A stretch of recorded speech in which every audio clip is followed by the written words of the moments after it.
everyone. We're going to go ahead and get started today. Thank you all for joining us. We have a really exciting session today. We have a lot going on. As you can see, the screen I have pulled up, we want to remind everyone before we get started and before we get to the crunch off together, we would like you all to participate with us. So if you can grab something to crunch on, I have my apple. If you can grab a carrot, anything crunchy. As we get into the session a little bit later, we're going to pause and we're going to do a crunch off together. So that would be great if everyone would want to participate and grab something crunchy really quickly before we get started. While you're doing that, I'm going to run through some housekeeping items. Again, like I mentioned, have your crunch item ready to go for a little bit later. Be sure to type your email in the chat box. Also, we've changed things up a little bit. The continuing education certificates will no longer be emailed out, but instead they are available to download on our nutrition services website. So we've provided the link for you here on where to find that. Of course, use the chat box to ask any questions, and we'll go through questions at the end. Turn your video and camera on if available. And especially when it's time to crunch, we want everybody to share your video so that we can see you crunching when it's time to crunch. And of course, mute your microphone during the presentation so that we can hear the speaker clearly. Our agenda for today, we're going to answer some questions.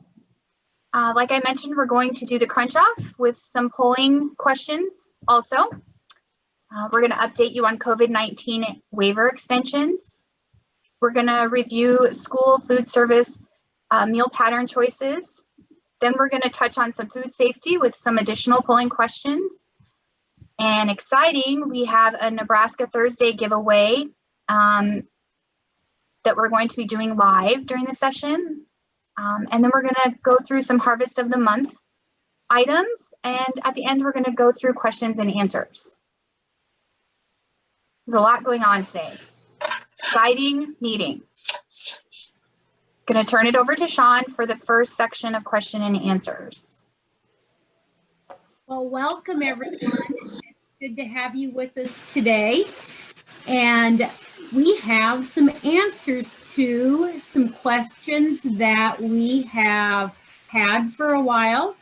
And so the first answer we have for you is great news regarding the after-school care snack. And that news is that this program, the after-school care snack program, may operate under the school meals program at the same time that a school food authority is participating in the summer food service program. So that is wonderful news. That means that after school care snacks, if that is a program that you participate in, you may continue to participate in that program from the beginning of the school year while you are participating in the summer food service program. So what does that mean to you? What do you need to do? Well, as always, you need to ensure that the program requirements are being met for the after-school care snack program. We need to make sure that your school year 2021 school meals application must be in approved status because you are going to be claiming those meals through the school meals program. And how do you know if your application is in approved status? Well, you would have gotten the email saying that it's been approved. But if you do not know, you can always go into the CNP system and check your packet status, which is highlighted in yellow on the screen, and it will tell you the status of your application packet. So this one is approved. So this sponsor can submit their after-school snacks for reimbursement. Allie, if we move on to the next slide. The next step is submit the August and September claims in the After School Care Snack Program section of the CMP system. Just as you always have in the past, you will only be submitting for after school snack if you retroactively went back and participated with the summer food service program. And you may have already submitted your August and September claims for meals if you transition to the summer food service program after the beginning of the school year. But you can certainly go in and revise your claim for the after school snack program so that you can claim those snacks. And I want to remind everybody that there is the 60-day claim submission deadline. And so as we look at meals claimed in August, that is quickly approaching that 60-day claim submission. And that is taken from the end of the claiming month. It's 60 days. And if you are ever in doubt what those claim submission dates are, you can find that information on the Nutrition Services website. It would be under Nutrition Services Home and then the quick links. And when you click on the quick links, you will see that it has claim due dates, payment dates. If you click on that, then you will see the calendar of when claims have to be submitted for that 60-day submission date. So as we move on to the next slide,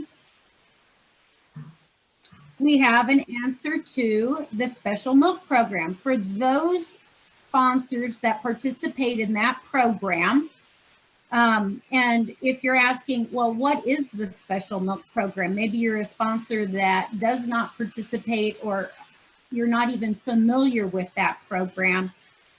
That is a program for milk, and it is for children who do not have access to meals through any other child nutrition program.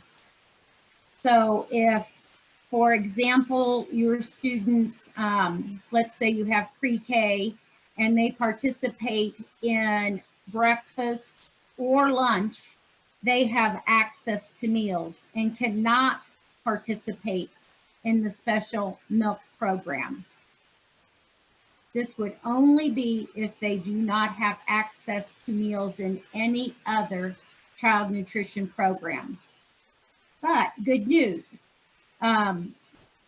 sponsors that are participating in the summer food service program can claim special milk for their children that don't have access to meal service. So you can claim special milk in the school meals program at the same time an SFA, School Food Authority, is participating in the summer food service program. So you have to ensure that program requirements have been met. The school year 2021 school meals application package must be in approved status, just like what we discussed when we talked about the after school care snack program. And once again, submit the August and September claims in the special milk program section of CMP. And once again, for all of our programs, there is the 60-day claim submission deadline. So we've got answers to 2 of our questions. So next slide. Want to talk about verification. You all have been very patient as we await guidance on verification, and I ask for your continued patience because we do not have an answer yet from USDA regarding verification. So verification efforts should be on hold until guidance is received. And I know we are getting close to the end of October. Verification in a normal school year would have began October 1st, but you are continuing to be on hold until we receive that guidance from USDA. Now, many of you have asked questions about, well, you know, will we have to meet those deadlines? Where we have to complete verification by November 15th and submit the report by December 15th. And I anticipate, Nutrition Services anticipates, if, and I say if doubtful, if verification would be required, those deadlines will be extended.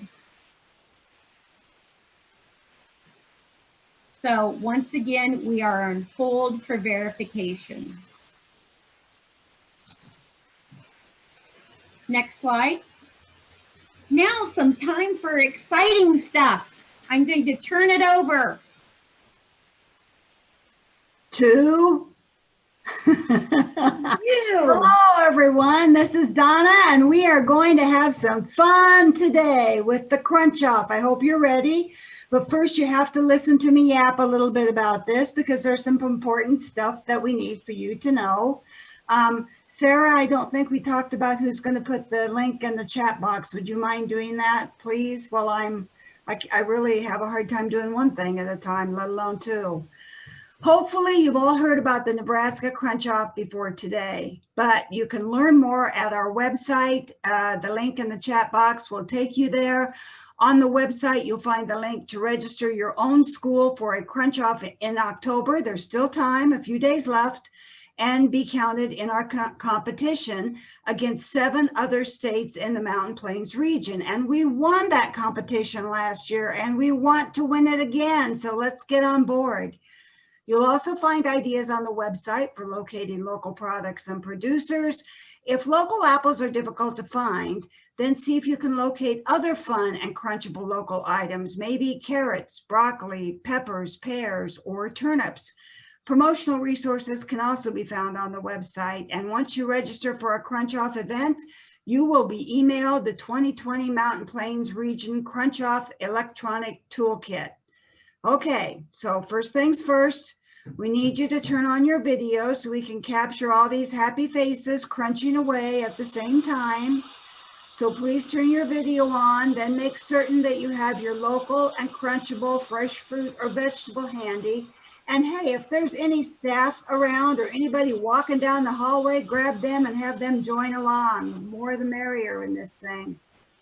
Once we have all our crunchable items in hand, we will do a countdown from 3. But we're going to ask you that when you actually crunch, please hold that pose and wait for us to take screenshots of this group on Zoom crunching into the product.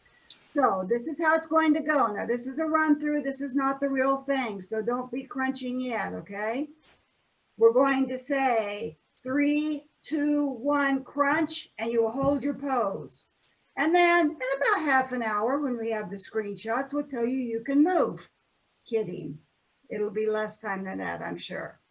Okay, so first, before we do the crunch, let's watch a quick example of NDE staff doing a crunch countdown last year in 2019. We crunched into some delicious and some of the biggest giant local apples, Sonata apples from Ceresco, Nebraska. And the celebration was held on the Capitol steps. So let's show that video now, Allie, please.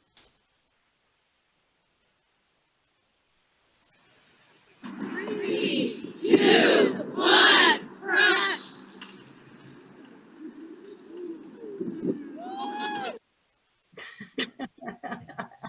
Pretty cool, huh? Okay, so is everybody ready? Do you have your crunchable item? Are you ready to count down with me? 3, 2, 1, crunch. Okay, hold that pose while we get some screenshots here.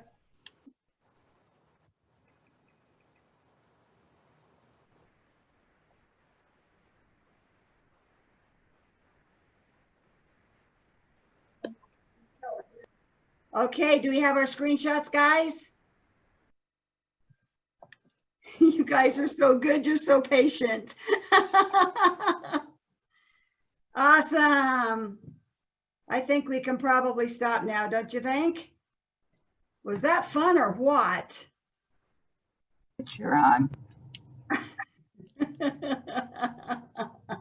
Yeah, now I get to crunch too. I wasn't able to crunch there. Good carrot.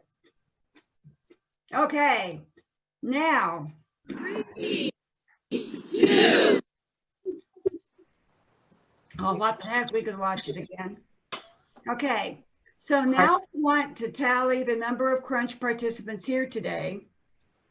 So we would also like to know what you crunched into. I saw apples. I think I saw some other items there that were very interesting. So if you could all please respond to this poll, we would appreciate it.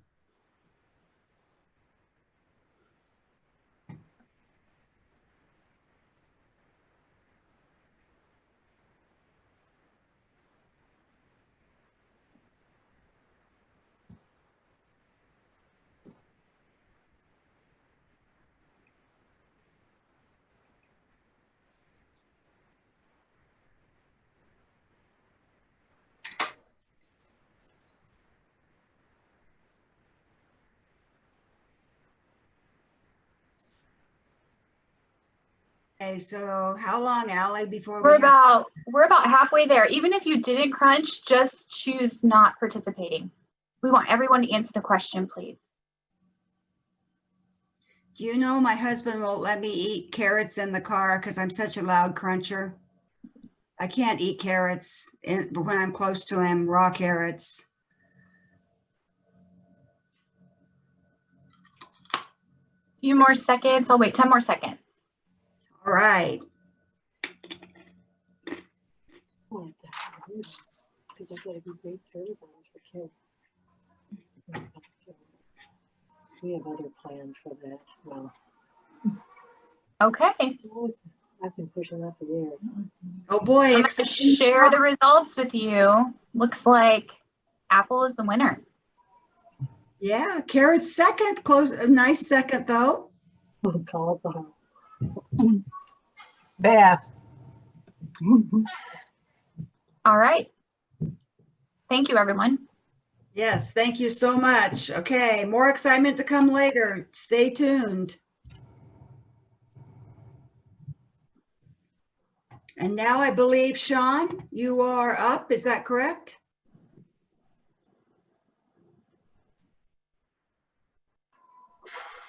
Sure. I was just so busy with my crunch item. I'm back at it now. Okay. So let's talk about the release of extensions to some waivers. Child nutrition response waivers have been extended through June 30th, 2021. And I just remind you that those were set to expire December 31st, 2020, or until funding was exhausted. And now those waivers have been extended through June 30th, 2021. So that is really exciting celebration news, that USDA has recognized that the need for these waivers for the rest of the school year. So with that being said, waiver number 56 is now waiver 59, which allows schools and institutions the option to participate in the summer food service program in lieu of the school breakfast and lunch programs. With that, meals are provided free of charge to students and claimed at the summer food service program rates of reimbursement. And once again,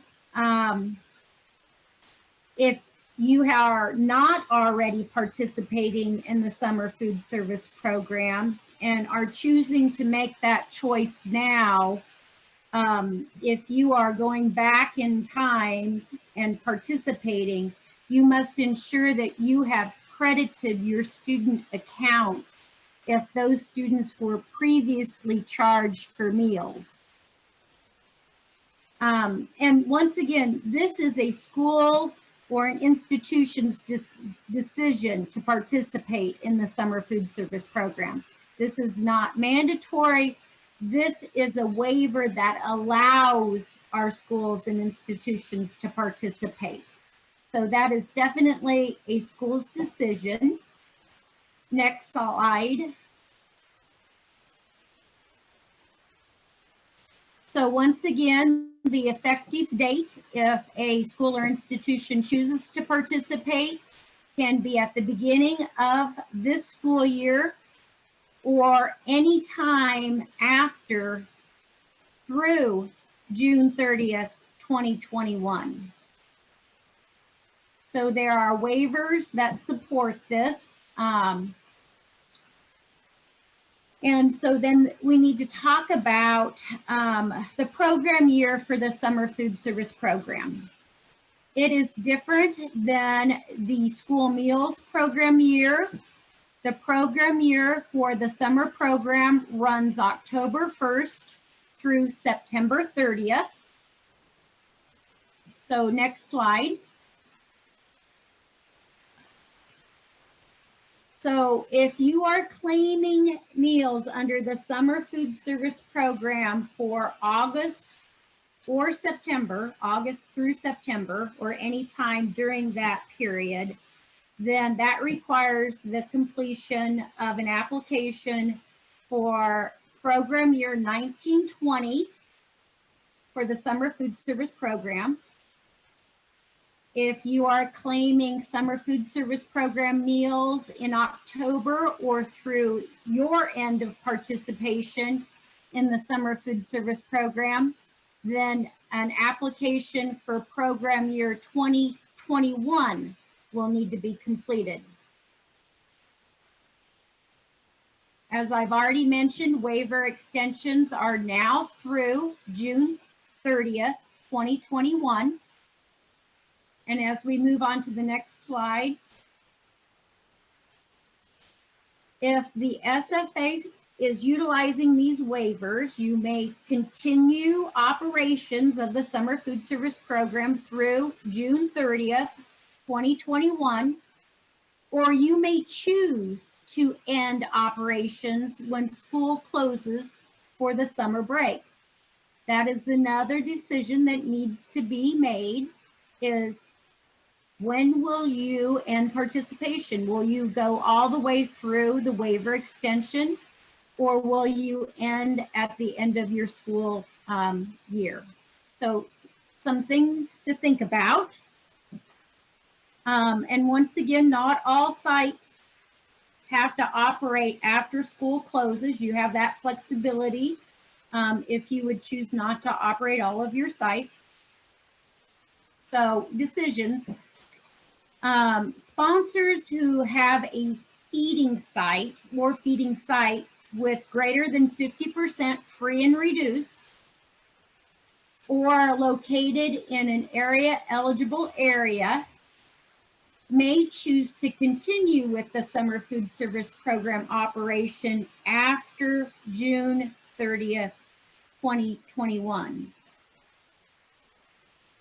The area eligibility waiver, if you are a sponsor that is utilizing the area eligibility waiver, the statewide waiver where you don't meet one of these criteria where you have over 50% free and reduced, or you're not located in an area eligible area, the waiver ends. Waivers end June 30th. And that's as of today. You know, this has been kind of an evolving situation, and that is what we know for now. And I'm sure any decision to extend any waivers would be made probably in April or May. So we need to have some decisions, you know, as we move forward of what you want to do. And you always have the option of changing your site applications if the school makes changes their mind of what they want to do. So next slide.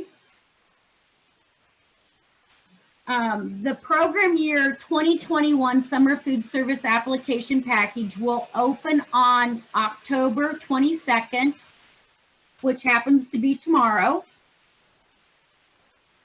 And that will be open for completion for our sponsors, because right now you are serving meals under the summer food service program, which is just fine. We need you to complete the new application package, and that needs to be completed before you submit a claim. So once that package is opened for sponsors to enter their information in, an email notification will be sent. Okay, so we will inform you when that has been opened. And in that email notification, there will be guide information to assist you in completing the program year 2021 application.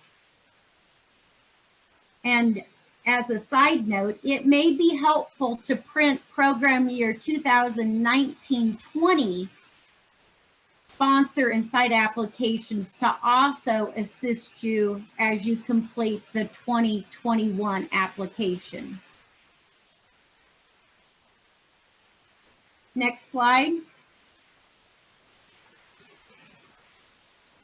Waiver 69, which used to be Waiver 57, but remember these all have gotten extended, and I believe we're up to 70 different waivers right now that USDA has extended in the school nutrition program for summer. So we've had a lot of waivers, and waivers have changed numbers, but now Waiver 69 provides for the following.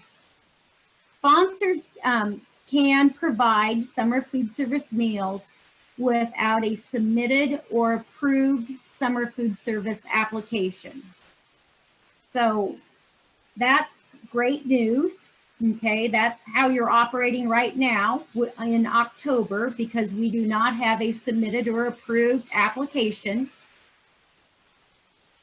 because we're in the new program year, because the program year started October 1st.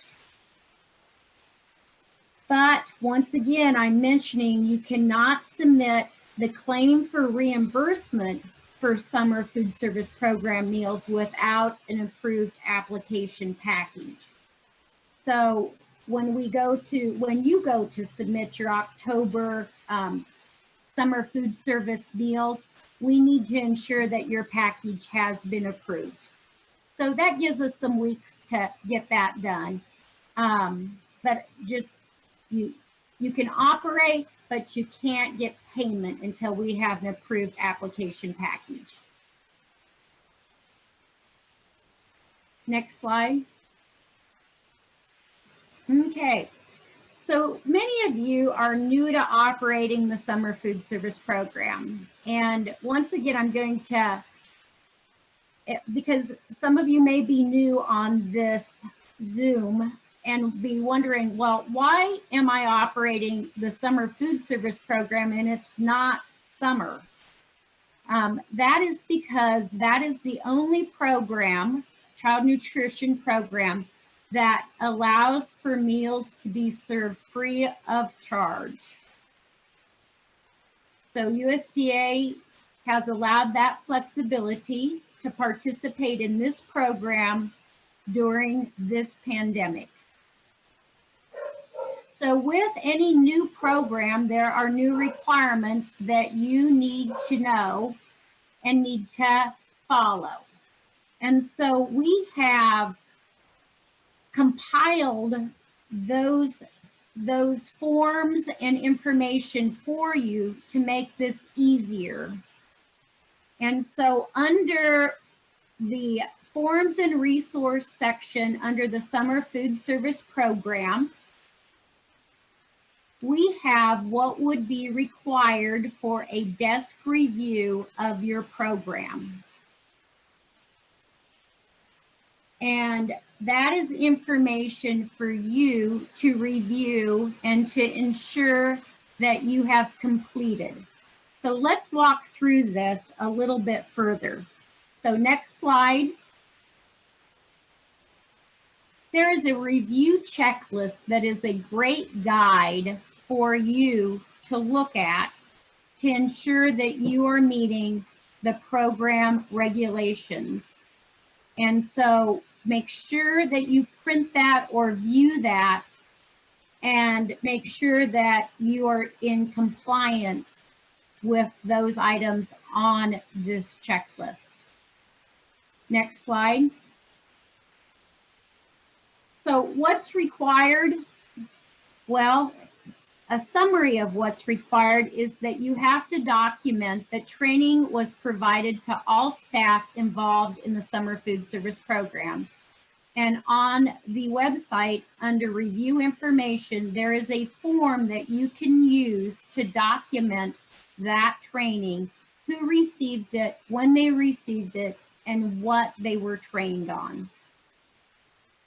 You will want to conduct a COVID-19 on-site review for each feeding site. We are in a new program year, so we need to have on-site reviews completed for each feeding site. You will want to ensure that you have documentation to establish that meal pattern requirements have been met, and that is through your completed daily production records.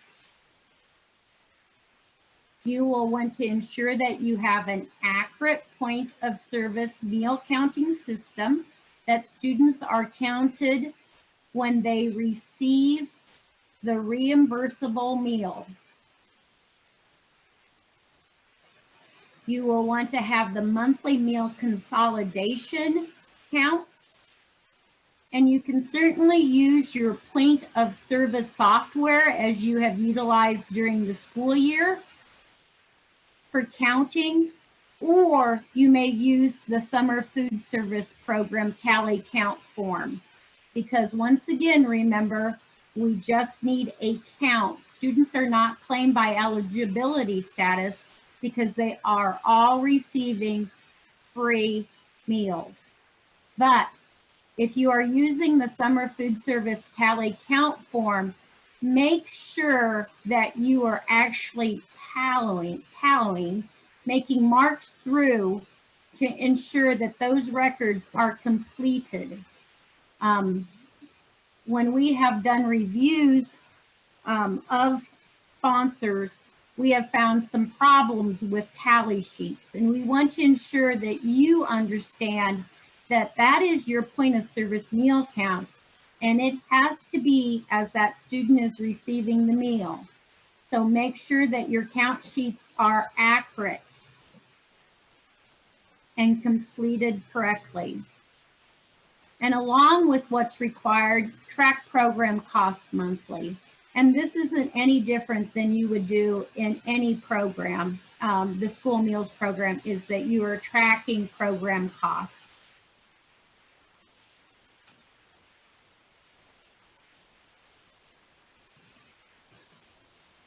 So with that, let's move on to the next slide.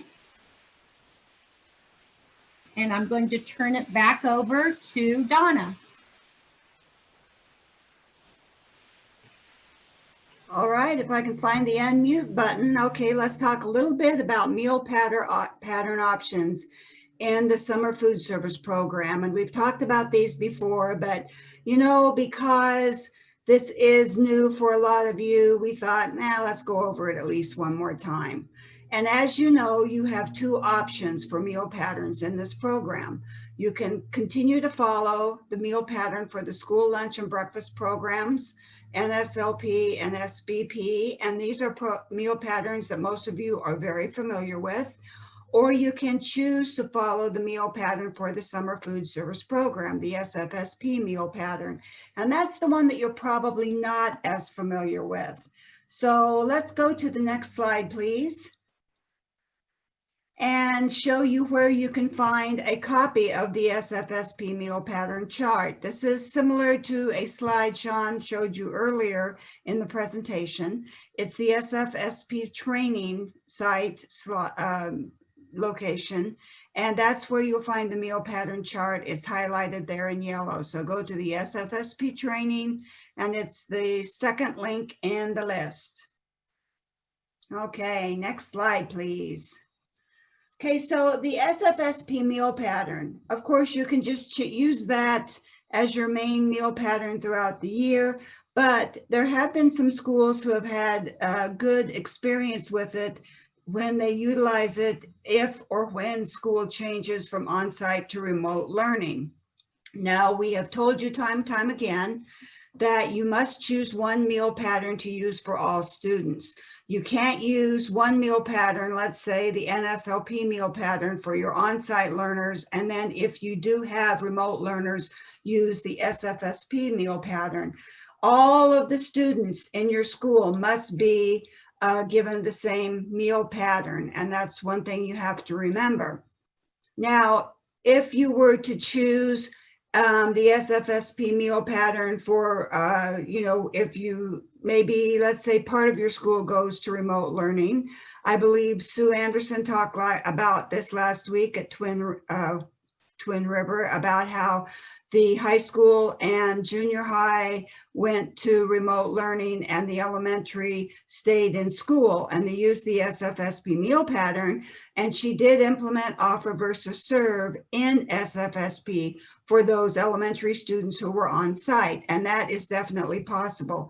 It just has to be the same meal pattern that you are offering to all students, whether they are on site or learning remotely. And then there's always the concern about meeting needs of older students. The summer program provides one meal, one portion size in all of the different meal groupings. Geez, I can't even think now. The components. And basically this goes from pre-K through 12. And a lot of people are concerned, what about the high schoolers and the junior high kids? Are not going to get enough to eat because they're not going to get enough food. Well, these are the minimum amounts that you see on this meal pattern. So you can serve more than the minimum amounts. Okay, so next slide, please. And I know that a lot of you probably do not fill out the application packets. However, this is good to know because you're the person who would probably be providing the information for the person who does fill out the application packet, and that's which meal option you are planning to use. Now, I believe in previous sessions, we have told you that if you change your meal planning option, if you choose NSLP and then you go to partial remote and want to use SFSP meal pattern, you should go into the site applications and you should change that. We've kind of changed our tune because we've already seen some schools bouncing back and forth between remote learning and on-site learning. And we know this is probably going to become more common throughout this year, especially this first semester. So what we want you to do is to put in the site application the meal planning option that you intend to use the rest of this year. If you do use NSLP and you plan to do that, that's what you want to do, then that's what you will put in your site application. If you go to remote learning and you change to SFSP, you do not have to go into your site application and change that. We should be able to tell from your production records that you did change meal pattern and that you are meeting that meal pattern. So that should make it a little bit easier. And hopefully not too many schools will have to go and do this and bounce around in the remote and on-site too much this year. Now, Katie is going to talk about production records. So Katie, here you go. Sounds good. Thank you, Donna. Yeah, just piggybacking on what Donna shared about how important it is to meet the meal pattern requirements, we want to make sure you know that those required production records are your very detailed description of exactly what you serve and how much of it you prepare. And those daily records for the meals you serve are required for both your on-site meals as well as your take-home or grab-and-go meals. And separate production records should be completed for take-home meals if those meals are different than the ones you serve to the on-site or in-person students at your school. You want to make sure you know that those records should record the date that those meals were prepared, as well as the date for each meal for which those days were intended to be consumed. So if you're doing a distribution of 2 meals a day at once, we want to make sure you know to record those days of meals on separate production records and indicate on those production records the days for which those meals were intended to meet the needs of students. You can go to the next slide, Allie. Thank you. And here's a picture of what the summer food service program production record looks like. Again, if you're utilizing the school lunch program's production records and want to continue using that because that's the meal pattern you're following, please continue doing that. The same general rules about including detail at great length still apply no matter which of these records you're choosing to use. The summer food service program production record shows that you should include the number of planned portions as well as listing the serving sizes for each of those food items in your menu for each meal you're serving. So make sure to give us abundant details and know that you have to follow that summer food service program or school lunch, school breakfast program meal pattern. And this is where you're documenting that for us. We don't want to have any questions in our mind when we complete a desk review of your program records. We want to make sure you know to include everything you could possibly think of that would demonstrate that you're serving reimbursable meals here, because if we do not see that that's demonstrated, if it's not written down, our philosophy is it didn't happen. And in the summer program, we do assess disallowances or do meal deductions for meals that don't meet the meal pattern requirements. You can go to the next slide, Allie. Thank you. Yep, here on this one, we see that some of those important details are outlined at the top of this slide. You want to make sure that you double check these records each day to make sure that each food item was listed, including if it had a brand name. Also include for us the serving or portion sizes, as well as a recipe or possible product number or a CN label number or something like that that would help us identify the contributions to each of the meal pattern required components if it was a combination food, as well as the amount or quantity of each of those items that was prepared as well as left over. You can take us to the next slide, Allie.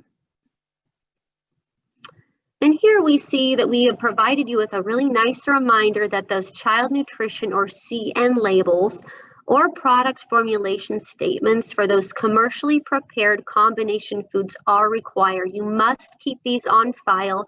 You should be referring to these also when you're preparing those combination foods that you did not make from scratch. This is the record you need to refer to as you're calculating the number of servings you need to prepare to meet the minimum required quantity for each of the required of the meal pattern. So keep these with your records, use them, don't just keep them, but also use them when you're making your calculations to determine your preparation quantities. I'm all finished. I'm not all finished, I'm sorry. Just a final reminder that details matter. We really need you to make sure you're checking those records to ensure that all of the meals you serve meet meal patterns. So obviously check your menus too and make sure you've planned to meet all the meal pattern requirements, and that documenting those details on the production record is really your only way of telling us that you fulfilled all of the program requirements regarding meal pattern. Remember that missing meal components or incomplete records that don't document that all required items were served will result in meal disallowances and a deduction of the reimbursement you receive. And our group recommends that you implement a procedure of reviewing each day's records to ensure all of those details are recorded. So giving those records a second set of eyes is always a great idea. That way you're going to make sure you've recorded all of the required pieces of each of those written pieces of documentation and help avoid deductions or loss of reimbursement in the future. We have reviewed records, as Sean mentioned earlier, where things were missing. And so in some cases, almost everything was missing in terms of documenting a reimbursable meal was provided for almost an entire month. And it is unfortunate when this happens, but we have to follow the program regulations when it comes to disallowing meals for not meeting meal pattern. And it's come up that some schools have had to pay back an entire month's worth of reimbursement for issues like that. So give those records a second set of eyes to make sure they're not missing anything important. I'm all finished. Thank you, Allie, for navigating for me. I'm going to toss it back over to Donna now. Thank you, Katie. All right, so a few food service considerations we're going to cover one more time. I'll go through these rather quickly. We've heard about them before. One of the questions we still receive is, do I have to provide meals for remote learners? And the USDA's COVID response waiver waivers, those for non-congregate feeding, mealtime flexibility, and parent pickup, allow that school meals may be provided to students who do not attend school in person. However, it doesn't mean that you have to provide them for those students. And we do know of a couple of schools here lately that have had a break in their on-site learning and went to remote learning and did not provide meals, so that is possible. And at the current time, this is a decision made by the school district. However, it's important to remember that even if one student who is learning remotely is offered meals, then all remote learner students must be offered meals. We have to be fair and equitable about this, so that's an important consideration. Next slide, please, Allie. Okay, so this is the information you would need to proceed with offering remote learners meals. Communicate the meal availability to households, and hopefully you could set up a really good line of communication that would allow you to communicate the availability, and they would let you know, do they want the meals, how many meals do they need. Just because you are offering meals to remote learners doesn't mean that you have to make a meal for each one of those remote learners, because some of them may not want the meals. So it's good to have a meal count and keep that communication open. Then a plan to distribute the meals. Are you going to have them come pick them up at the school? Will you possibly deliver some of them? And then tracking the meals is so very important, because of course this leads to correct records as far as claim consolidation and claiming the meals and the proper number of meals. Also, again, as Katie was saying, document on your production records the specifics about the meals and the items, and she's already talked about that in detail. So you would communicate your meal availability through the usual channels. If you use phone calls, email, text, school website, etc., to communicate with your households, then that's what you will use to communicate meal availability. And next slide, please. Then another question that we still get is, can someone other than a student or a student's parents pick up meals for that student? And yes, the parent meal pickup waiver was extended also, and allows for a parent or guardian to sign a consent form for someone else to pick up meals for students. And this signed form must be kept on file as documentation, because this will be part of what's known as your integrity plan. This plan will help you maintain integrity of the program. You must have a plan to ensure meals are given to authorized individuals only, and duplicate meals are not provided. The consent form is an important piece of documentation for this plan, the signed consent form, so that's important to remember. Okay, next up, I believe Beth is waiting in the wings. We have yet to hear from her today, and she has a polling question for you. Beth. Thanks, Donna. We are going to do a food safety polling question, and Allie's going to get it popped up here in just a second.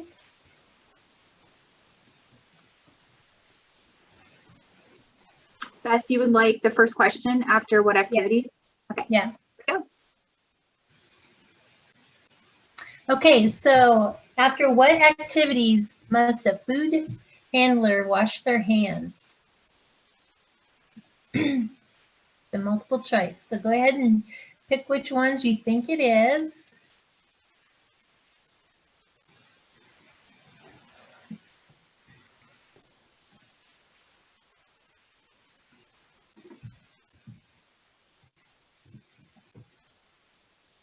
How are we doing, Allie? You're about halfway there. Good.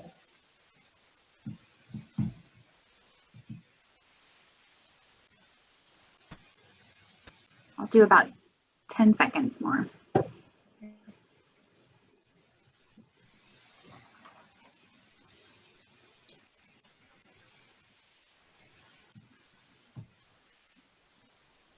Okay.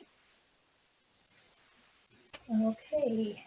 Answer should pop up. Very good. 87% of you had the right answer after washing, rinsing, and disinfecting the tables between lunch periods. The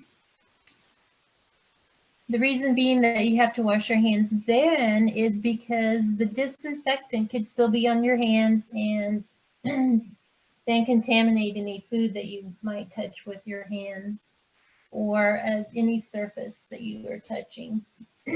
So we have a short little food safety. Again, we're going to talk about Launch Nebraska and knowing what your health measures are. A lot of people have moved from green and yellow to orange. We have some that are getting really close to red. So make sure you know what level you are in and you're following the necessary procedures. Also in Launch Nebraska, they have great resources. There's great mask posters that I've talked about in the past. If you're having issues with people wearing their masks or anything like that, or maybe they're playing with it and touching it because that doesn't help. You need to keep their hands away from it if they can. I know it's hard for to do that, but if you can, it's best to do that. On Friday, the governor had his usual press conference and debuted the 3 C's posters, and that's to avoid crowded spaces, avoid close contact, and confined spaces.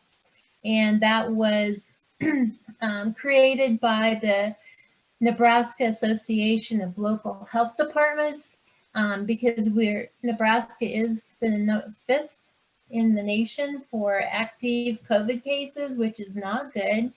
And they're trying to stop that spike in cases. So they came up with this poster, and it's a really good resource for you to use if you would like to.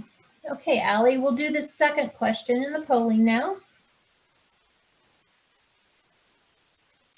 Do temperature logs have to be maintained during COVID? Just say yes or no.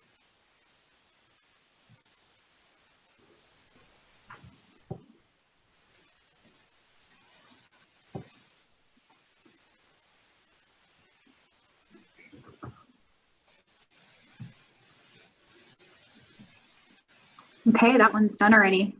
It's a short one. Awesome, and I hope we got a good percentage. Yes, very good, 93%. Yes, you do have to maintain your temperature logs during COVID. All food safety requirements are still in place, and the temperature logs are part of that requirement. So make sure you've got the logs going. Do we have time for one more, Allie? Of course. Okay, we'll do this last one. Okay. A school food service worker will be wearing single-use gloves to assemble boxed lunches. When should the food service workers wash their hands?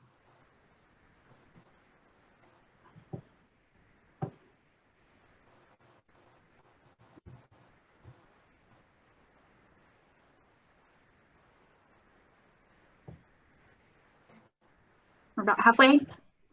Okay, A good. couple more seconds.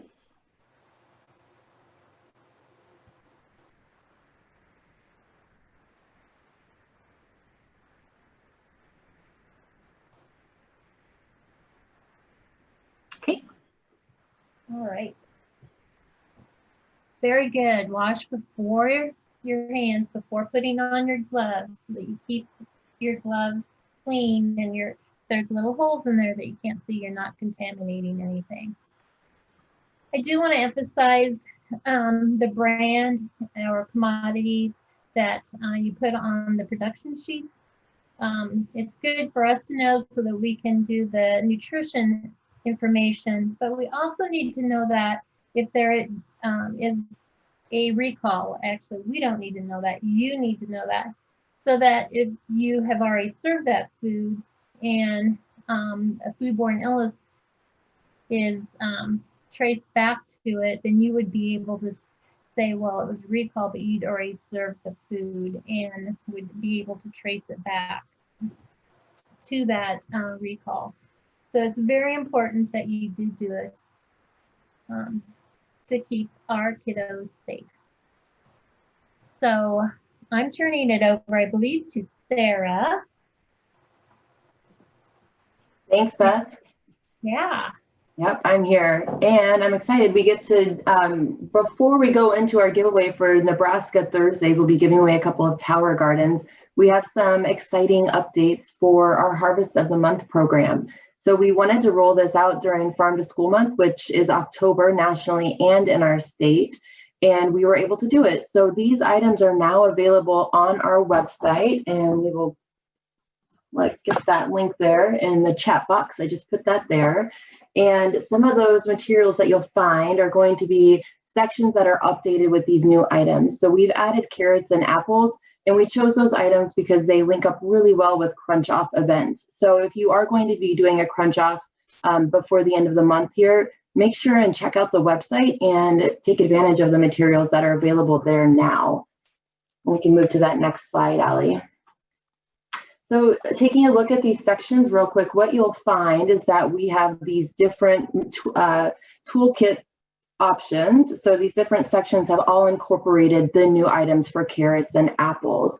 And when you go to the website, you will have an opportunity, if you include your information as a food service director or an administrator, you'll have an opportunity to request a toolkit, an actual physical toolkit that will be shipped to you free of charge from us at the department. And in that physical toolkit, you have a binder that contains all of these sections of materials. And so that includes the recipes. We have several recipes for 11 different Harvest of the Month items available locally across the state. And those recipes are printed and then provided in sheet protectors so you can make the most use of them.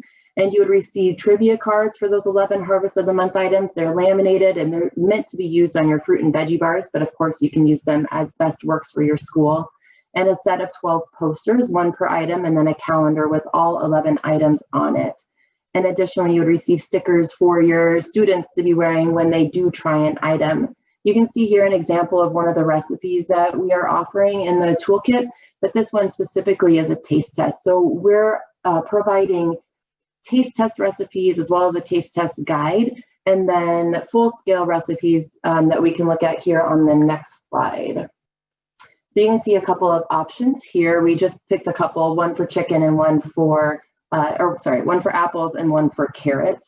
And they're provided, they're in the different serving sizes that meet your standards for schools.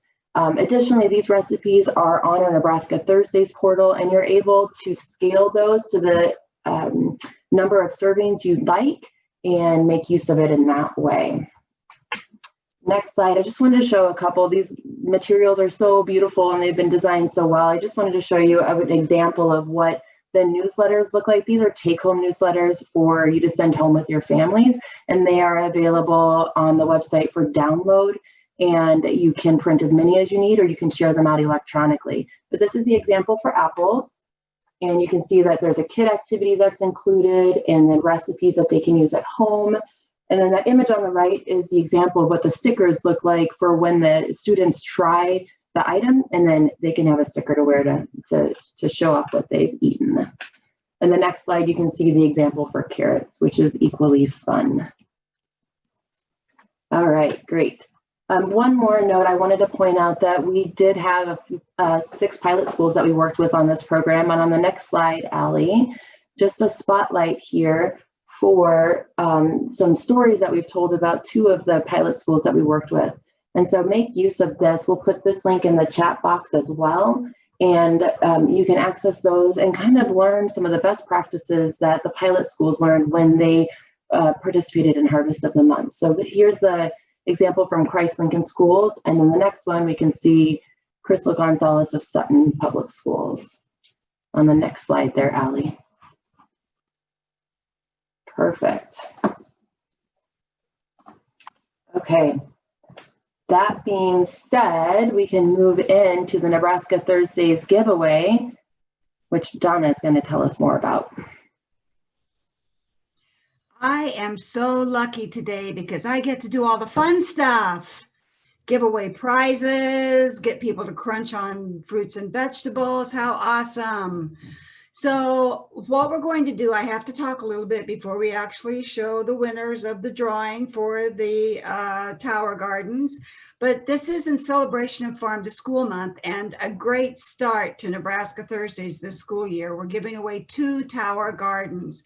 Each Tower Garden comes fully equipped with LED grow lights, and on the slide you can see the 2 pictures of the gardens. The one on the right shows what it looks like with the LED lights on.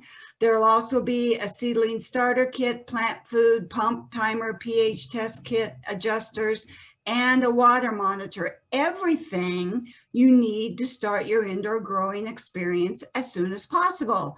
And you know, you can grow a lot of cool stuff in this garden. You can grow baby greens, large greens, herbs, and even some flowers. So the pictures on this slide not only show the lights on the right, but on the left, it shows a bunch of bottles and boxes and all this stuff that you get with the garden to unpack it and get started. And whoever wins the Tower Gardens, these gardens will be shipped directly to your school. We'll be in touch with the winners directly to coordinate plans for the shipment. So the winners of each of these units is encouraged to work with the team at their school to assist with assembly, planning for planting and harvest, and overall maintenance. Make it a school effort. It's really cool when schools do this. This is a great opportunity to highlight local foods grown within the school on a Nebraska Thursdays lunch by spotlighting Tower grown produce. And we know of schools who actually do use this produce in their menu. Next slide, please. So I want to tell you a little bit about how this works. Winners were randomly selected from a pool of eligible districts, and those were districts in the state currently participating in the Nebraska Thursdays program in this school year. And don't worry, we did this, I believe, was it yesterday? Yeah, that was Tuesday, right? An online randomizer, which was really cool to watch it work during the staff meeting to make it a fair process, to make sure that Sarah didn't cheat. We currently have 47 eligible districts and almost 200 sites participating in Nebraska Thursdays. And this map that you're looking at right now shows you where these districts and school sites are located. And in addition, every district that participates in Nebraska Thursdays this year will also be receiving final Nebraska Thursdays banners to distribute to participating sites. And it's not too late to register. If you're not signed up to participate, you can still receive the banners and other promotional materials. Registration is open through the spring. Once registered, you'll have access to a local foods recipe portal, as well as several free promotional materials, things like aprons, laminated menus, stickers, my favorite, buttons, clings, and more. And we want to give a big shout out to the Nebraska Dry Bean Commission. Thank you so much. They funded this giveaway for us in celebration of Farm to School Month and Nebraska Thursdays. So that's a wonderful thing. And let me ask you this, who does not like beans? Beans are a great food. Okay, so I know what you're thinking. Okay, Donna, we get it. Let's go. Let's find out who wins these gardens. So let's hop into the giveaway now and see which of our Nebraska Thursdays districts will win these tower gardens. Allie, take it away. All right. Thank you, Donna. Awesome job covering that. Our first winner of the garden tower is Stanton Community Schools. Yay! Do we have someone on from Stanton? Do we have anyone from Stanton?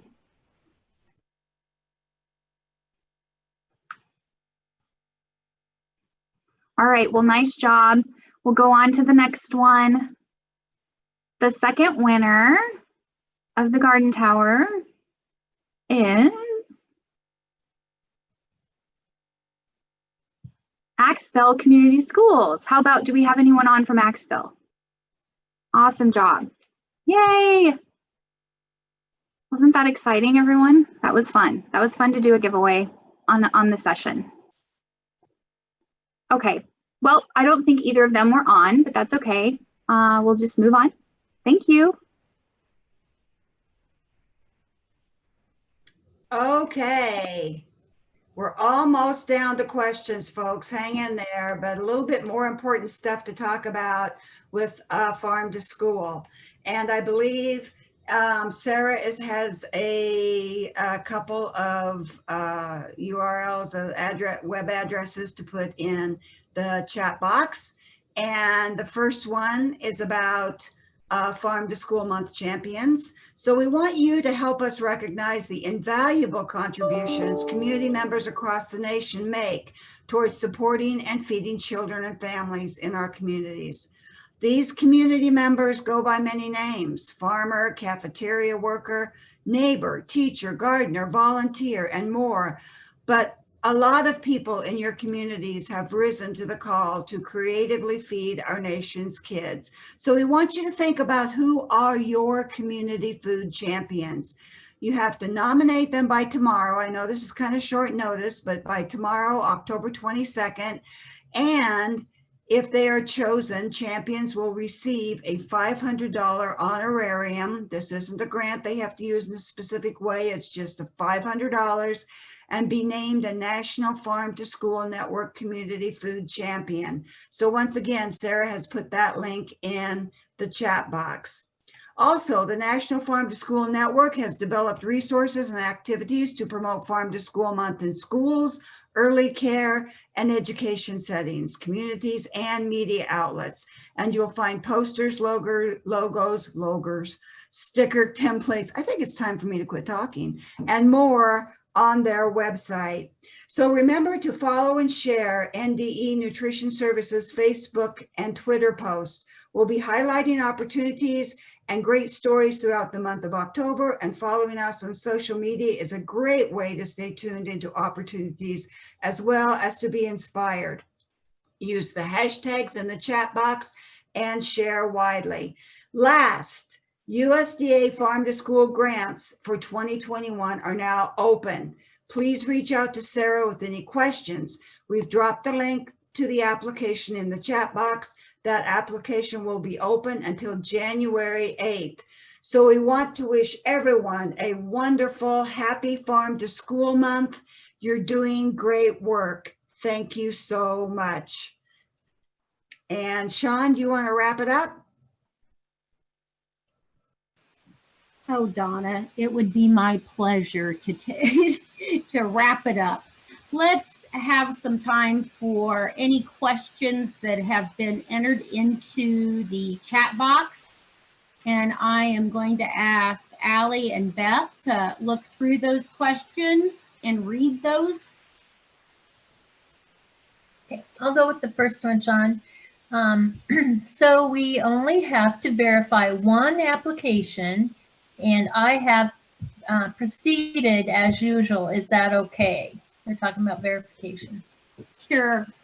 As I mentioned earlier in the presentation, we are on hold for verification, but I do understand that perhaps maybe you've started the process and you've contacted the household, and since you started the process, you do need to to get the information back from the household, I will ask that you hold off on completing the report because we do not know if it's required. And if your school is participating in the summer food service program, your students are receiving their meals for free. And households may not respond to verification when their students are already receiving free meals. And I think that's the confusion that's happening is, how can we ask families to respond to verification when their students are receiving already free meals and their status isn't going to change as a result of verification? So we are on hold. You've started the process. You need to continue with it, but do not complete the report at this point. Okay, Sean, I have the next question. Sure. Where do I get the COVID-19 review form? Oh, Allie, can you go back to the slide where we talked about what's required for the summer food service program review? Because we have assembled all of those resources for you in one location on the summer food service program. It's under resources and forms, and it's located a little bit further down on the page. I know you're looking for it. Go ahead and just open one and we'll just go from there and I can tell you where it's located. The slide before.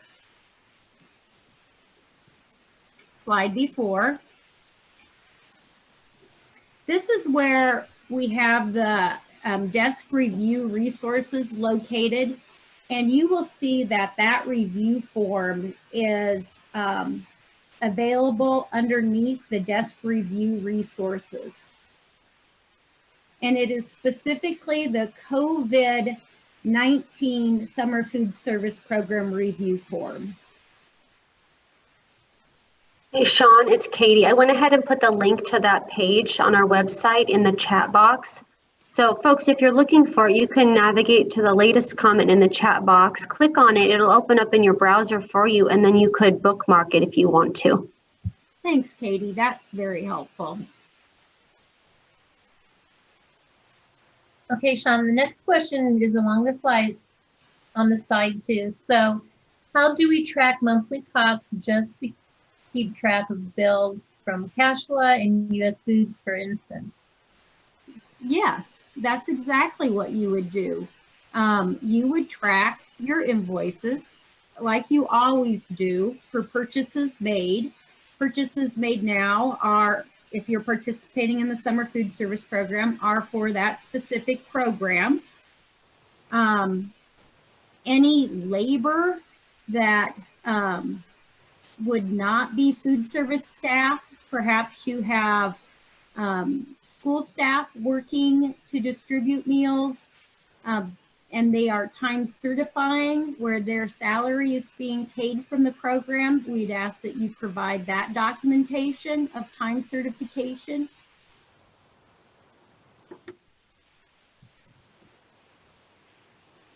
So it really is normal operations, but specifically in the summer food service program, it asks for the tracking of costs related to the program.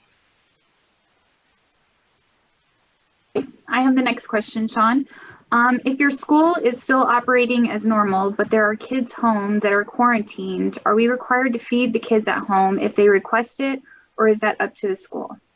That would be a school's decision to provide meals to those students that are quarantined. But as Donna said in her presentation, her part of the Zoom, that if the school decides to offer meals to one child that is remote learning, it has to be offered to all students that are participating in remote learning. So it's the school's decision initially.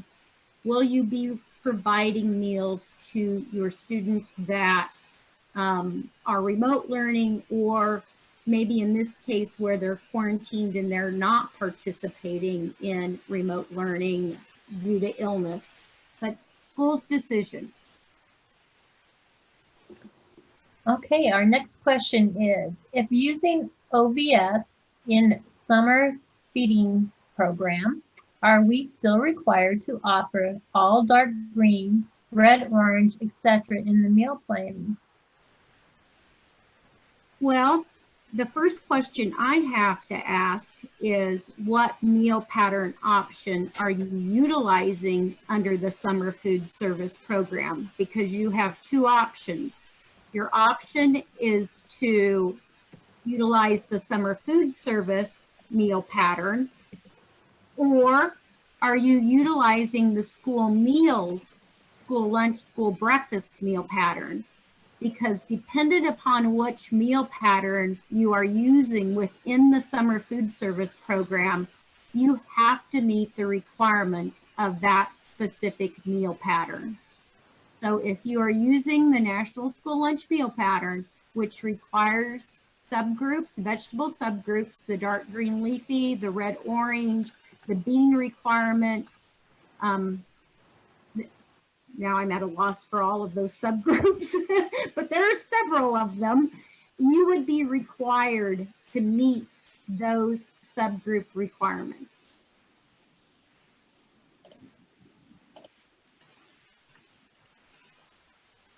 Okay, I had the next question. I lost it. Here it is. Okay, what is the decision date for the NSLP equipment grant? Does anyone know that?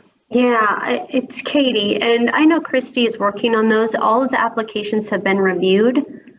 Last time I think her goal is to get those grant award notifications out early next week. That's tentative. There are several layers of, as you might guess, of bureaucracy, red tape to get through an approval of all of those documents, but they've all been reviewed.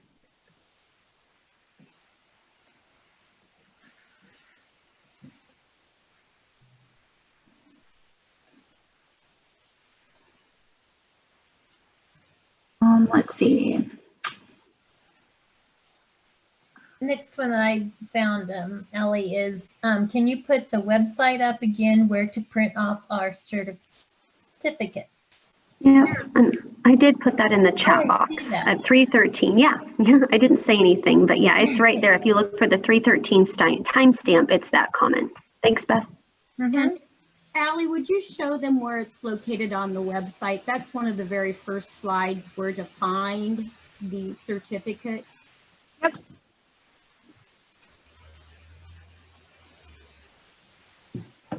Right there.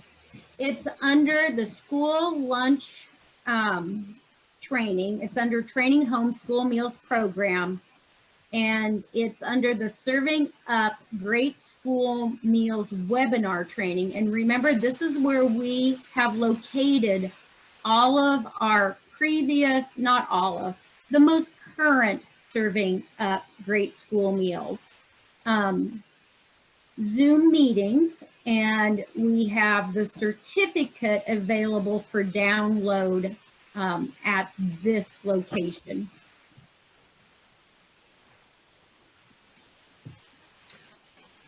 Okay, the next question is, they missed the slides about the after school snack program. Are we allowed to submit it under the SFSP along with our breakfast and lunch, or do we use the NSLP for snacks and SFSP for other meals? Absolutely, a great question. You are going to be making sure that your school meals application is up to date and has been approved, and you will be claiming after school snacks. And if you participate in the special milk program, you will be claiming those under the school meals program. So you will not be claiming them under the summer food service program. So if you participate in after school care snack and or special milk, then you will submit a claim under the school meals program. and you will submit for lunch and or breakfast under the summer food service program. So 2 claims every month if you participate in those programs. I know it has gotten a little confusing with the different programs that our schools are participating in. I had an email this morning regarding the food safety inspections that are from last year. You're reporting the number of food safety inspections that were held last school year, and that is under the school meals program under the application 2020-21, because when we're talking multiple programs that our sponsors are participating in, it does get confusing. But I am glad that that individual reached out to me, because I think she was looking under the summer food service program. But food safety inspections are under the school meals program.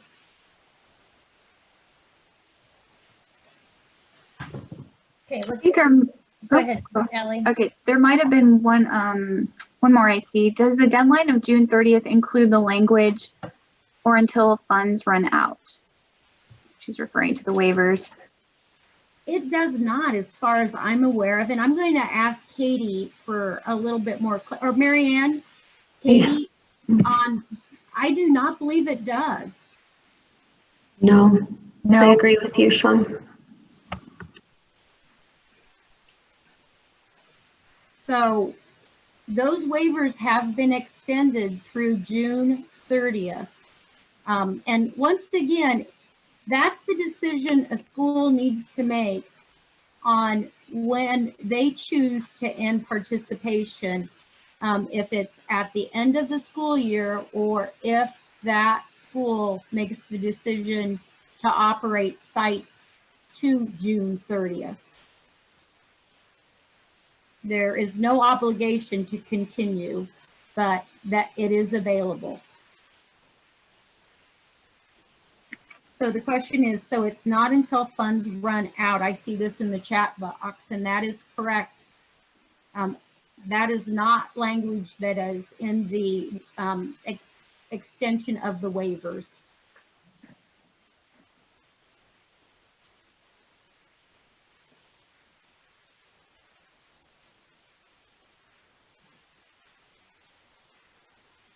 Are there any other questions? Now is your opportunity to ask your questions.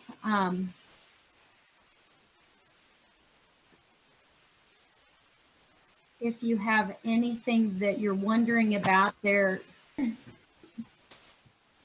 John, somebody was wondering about the temperature logs that we were talking about, and those are the HACCP temperature logs that are part of the food safety program.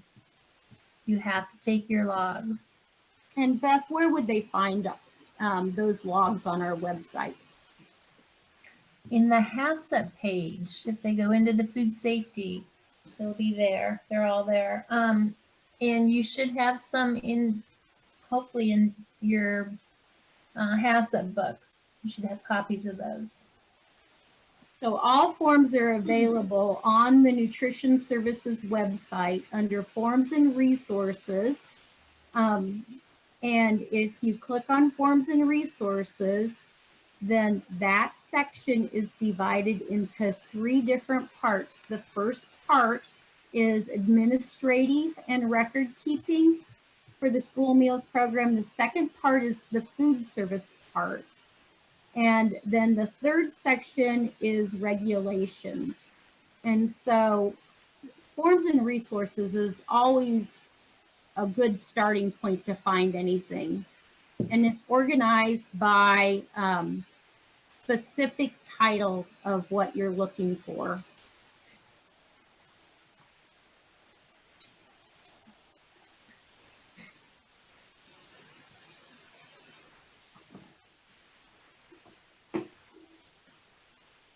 I saw a question come in, and can you read that last question about it looked like temperatures on the summer food service production record. But would you read that question? Yes, it says, where do you put the food temp on the SFSP production record? There isn't a column on the record, on the production record.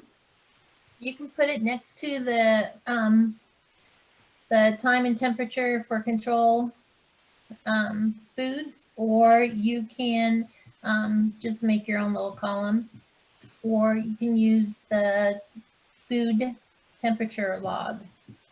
Your choice. Make it easy. And that brings up another good point about production records. We want you to use the production record you're most comfortable with. And so if you are more comfortable using the school meals production record, I would encourage you to use that record. We designed the summer food service production record for sponsors that weren't necessarily our schools, because we have a lot of non-school sponsors in a typical summer food service program. This is unique in that we have so many schools that are participating due to being allowed to with the waivers.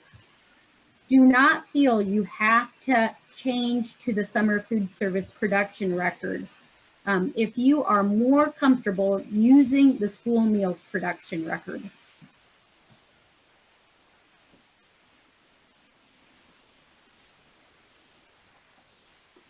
Okay, we have another question. I don't think you answered this one. For children in quarantine, is it up to the school to send home a meal or have someone pick it up? Sorry, I missed that part. It's not, it's a school's decision. If they choose to provide meals to remote learners or students in quarantine, that once again, that's a school's decision. Your delivery method is a school's decision, where, you know, if you have the resources to deliver meals, that's a school's decision. If you do not, then pick up if you choose to provide those meals. Once again, we are concerned about everyone's safety, and I once again, I'm just going to go back to school's decision.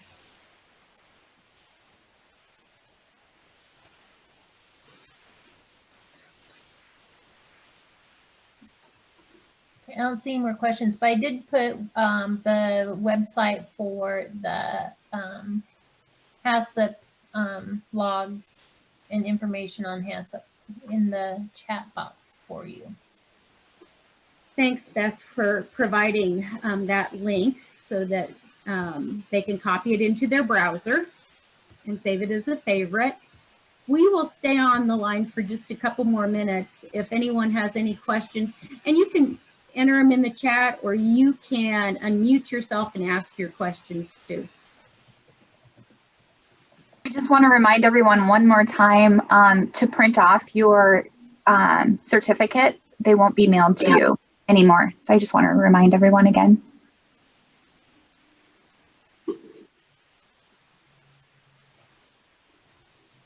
Our next Serving Up Great School Meals will be November 4th. That will be the only Serving Up Great School Meals that will be held in November. So hopefully we can share more information with you at that Zoom meeting. In the meantime, if you have any questions, you know how to get a hold of us. Please reach out to us via email. We continue to work remotely.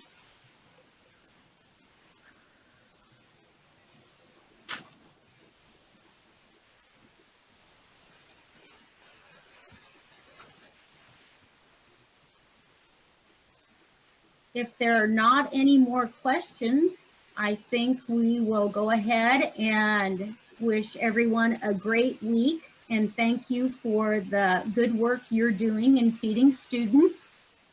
And we will see you on November 4th.